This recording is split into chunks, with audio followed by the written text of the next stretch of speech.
আসসালামু আলাইকুম। বাংলাদেশের সর্বস্তরেই বন্যার পানিতে প্লাবিত হয়েছে। এ সময়ে সবাইকে খুবই সতর্ক থাকতে হবে। বিষধর সাপ ঘরের মধ্যে জায়গা নিতে পারে, সেই জন্য ঘরে কার্বলিন অ্যাসিড রাখতে পারেন যাতে সাপ ঢুকতে না পারে। রান্নাবান্নার চুলা ভিজে থাকলে খাদ্যের জন্য রান্না করতে অসুবিধা, সেই জন্য আপনারা শুকনো খাবার, চিড়া, গুড় ইত্যাদি রাখতে পারেন। বৃদ্ধ বাবা মামা শিশুদের খুব নজরে রাখতে হবে যাতে পানিতে না পড়ে মারা যায়। তারপর হচ্ছে গরু, ছাগল, হাঁস, মুরগি এগুলো খুব নজরে রাখতে হবে, দেখে শুনে রাখতে হবে যাতে ক্ষতিগ্রস্ত না হয়।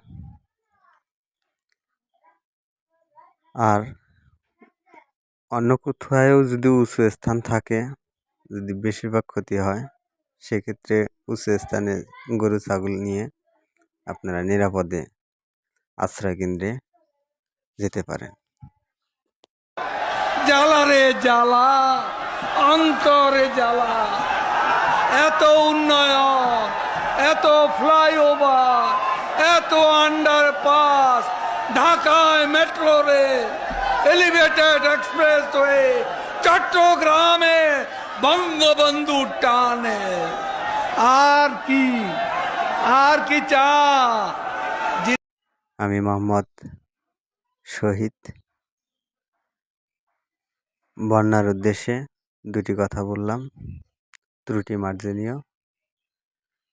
আশা করি সবাই সতর্ক থাকবেন। আর আশেপাশে কেউ বেশিরভাগ ক্ষতিগ্রস্ত হলে সবাই মিলে সোচ্চার হয়ে সহযোগিতা করে পাশে দাঁড়ানোর চেষ্টা করবেন, এই আশা ব্যক্ত করে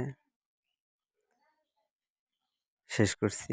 ভালো লাগলে লাইক, কমেন্ট, শেয়ার করে সবাইকে জানিয়ে দেবেন।